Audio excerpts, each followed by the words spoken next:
Snow was falling the night Emma Parker's life collapsed. It wasn't gentle or soft, every flake hit her skin like a reminder of everything she had lost. She sat at the lonely bus stop, her thin beige dress soaked, her arms wrapped around her trembling body, her suitcase beside her gathering snow.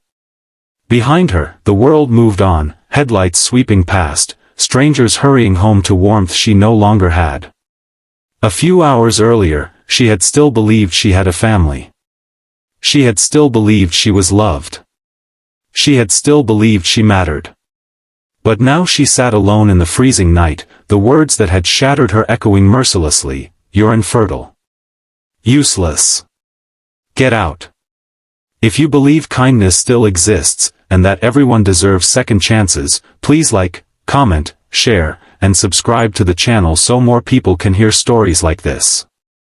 Emma's breath trembled in the cold air as she replayed every moment that had led to this night. 3 years of marriage.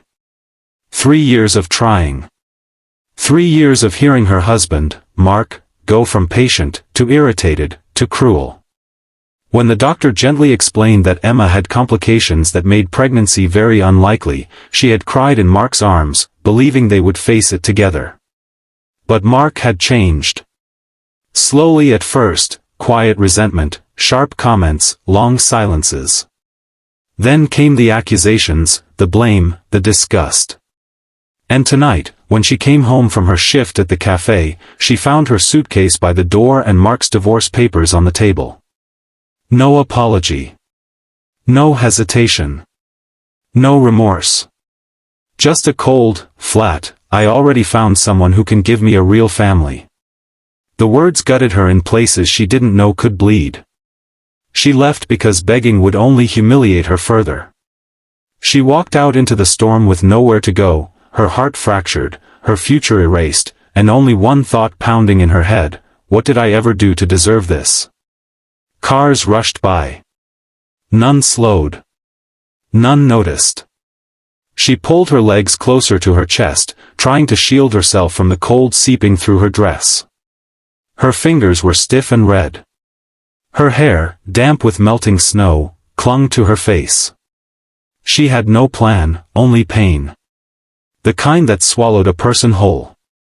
Through her blurred vision, a pair of headlights approached but didn't pass. Instead, the vehicle slowed, then stopped a few feet away. The doors opened, and 3 small figures stepped onto the snow-covered sidewalk, 2 little girls in red and green jackets, and a small boy bundled in yellow. And behind them, a tall man in a long dark coat. The man's posture was strong but his expression held something gentle, something concerned, something deeply human. He wasn't looking at the snow, or the road, or the darkness, he was looking at her. Emma blinked rapidly, unsure if she was imagining the scene. Why would a stranger, especially one with children in tow, stop for her? But the man didn't leave. He didn't rush back into the warm shelter of his car. Instead, he stood there, allowing the snow to gather on his coat as he studied her with worried eyes. His children gathered around his legs, watching silently. The man took a slow step forward, never making her feel threatened, never making her recoil. There was an unspoken kindness radiating from him, a warmth she hadn't felt in years. He seemed like someone from another world entirely, someone untouched by cruelty. His face wasn't harsh or judgmental. It was compassionate. Emma tried to straighten up, but her body was stiff and weak. When she attempted to stand, her legs trembled beneath her and she wavered, nearly falling back onto the bench. The man instinctively took another step forward, but he didn't touch her. He respected her space, simply waiting until she steadied herself. It was then that their eyes fully met. Emma saw not pity, but a deep, anchored understanding, as if he recognized the kind of pain she carried. And something inside her cracked open, releasing a sob she'd been choking back since the moment she was thrown out of her home. The man's voice was low, warm, steady. He didn't ask intrusive questions. He didn't judge. He didn't recoil from her brokenness or the state of her clothes or the red blotchiness of her tear-streaked face. He simply said the few words no one else had said to her that night, the words that shifted the entire path of her life. "Come with me." Those 3 words, simple as they were, thawed something inside her. Something frozen. Something that had been dying. The man introduced himself softly as Jake Harrison. A single father of 3. A man whose life had not been gentle either. His wife had passed away 2 years earlier, leaving him to raise his children while running a company that demanded every ounce of his strength. The exhaustion clung to him like a shadow, yet he still found space to be kind. Still found space to care. Still found space to stop in the middle of a snowstorm for a stranger who had no one. Emma didn't know why she trusted him.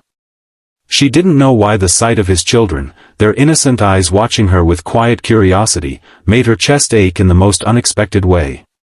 She didn't know why Jake's voice made her feel safe. All she knew was that every part of her was breaking apart, and he was the only solid thing she could cling to. Jake offered her warmth.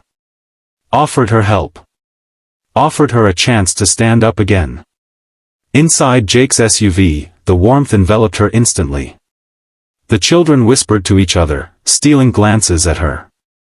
Jake turned on the heater, grabbed a spare blanket from the back seat, and handed it to her gently, like she was something fragile. Not broken. Not defective. Just fragile. Emma hadn't realized how cold she was until her fingers tingled painfully under the heat. Her eyes fluttered shut, exhaustion pulling at her bones. She thought Jake would question her, ask who she was, why she was alone, where her family was. But he didn't push her. He simply drove in silence, giving her space to breathe for the first time in hours. When they arrived at his home, a large but warm farmhouse outside the city, Emma felt a flicker of fear. Not fear of him, but fear of accepting kindness she didn't think she deserved. The house looked lived in and cozy. Toys scattered on the carpet.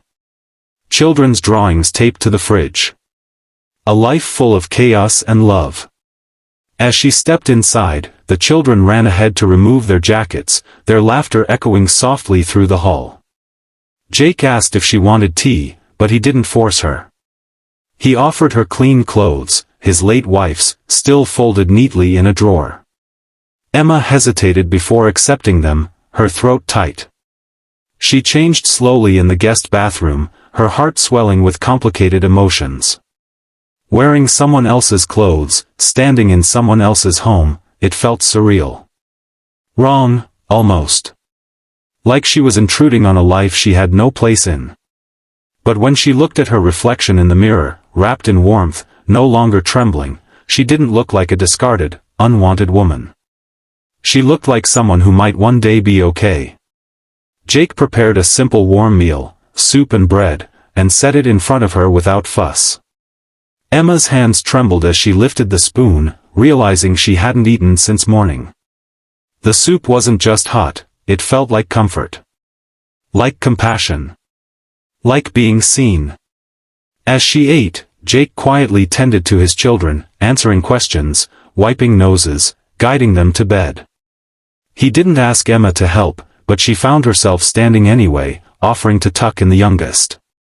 The little boy clung to her instantly, his small arms wrapping around her neck with trust so pure it made her chest tighten.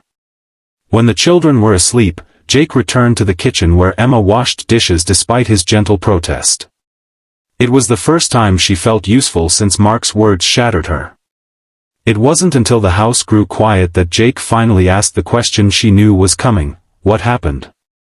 The truth spilled out of her slowly, not because she wanted to burden him but because his presence made her feel safe enough to breathe. She told him everything, her infertility diagnosis, Mark's cruelty, the humiliation of being thrown out, the emptiness that followed. Jake listened without interruption. Not once did he look away or judge. When she finished, tears ran silently down her cheeks. She whispered that she understood if he wanted her gone by morning, that she'd only meant to stay until the storm passed. But Jake didn't send her away. Instead, he spoke with a steadiness she didn't expect. He told her that no one, deserved what she had.